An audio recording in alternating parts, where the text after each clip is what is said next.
তুমি হয়তো তোমার পড়াশোনার সময়টি ঠিক করতে পারছো না যে তুমি কোন সময় পড়লে তোমার সব থেকে ভালো হবে এবং কোন সময় পড়লে তোমার সব থেকে ভালো মুখস্থ থাকবে। তো তুমি যদি এইরকম ভেবে থাকো তাহলে আমি আমার এই ভিডিওর মাধ্যমে তোমাকে বেশ কিছু টিপস বলছি, তুমি এই টিপসটি ফলো করো এবং তুমি তোমার পড়াশোনার সঠিক সময় নির্বাচন করতে পারবে। এই টিপসটি ফলো করলে তুমি অতি সহজেও মুখস্থ করতে পারবে। দেখে নাও, 1 নাম্বার টিপস হচ্ছে তোমাকে দিনের একটা সময় নির্বাচন করতে হবে যে তুমি এই সময় পড়তে বসবে। হয়তো তুমি সকালের দিকে পড়তে বসতে পারো, অথবা তোমার যদি দুপুরে সময় থাকে দুপুরে পড়তে বসতে পারো, কিন্তু বিকেলের দিকে কখনো পড়তে বসবে না, কেননা তোমার বিকেলের দিকে পড়াশোনার প্রতি মনোসংযোগ থাকবে না।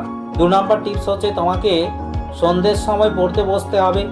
তুমি যেখানেই থাকো না কেন, তুমি যেখানেই খেলতে যাও না কেন বা যেখানেই তুমি ঘোরাঘুরি করো না কেন, তোমাকে একটা নির্দিষ্ট সময় এসে সন্ধ্যের সময় তোমার মনকে ফ্রি করে তোমাকে পড়তে হবে। এবং তুমি যদি 10টার সময় ঘুমিয়ে পড়ো তাহলে তোমাকে অবশ্যই ভোর 3টা থেকে 4টার মধ্যে উঠে আবার তোমাকে পড়াশোনা শুরু করতে হবে। যদি এরকমভাবে সময় ধরে ধরে পড়ো তাহলে তুমি যে প্রশ্নের উত্তর মুখস্থ করো না কেন অতি সহজে তুমি মুখস্থ করতে পারবে।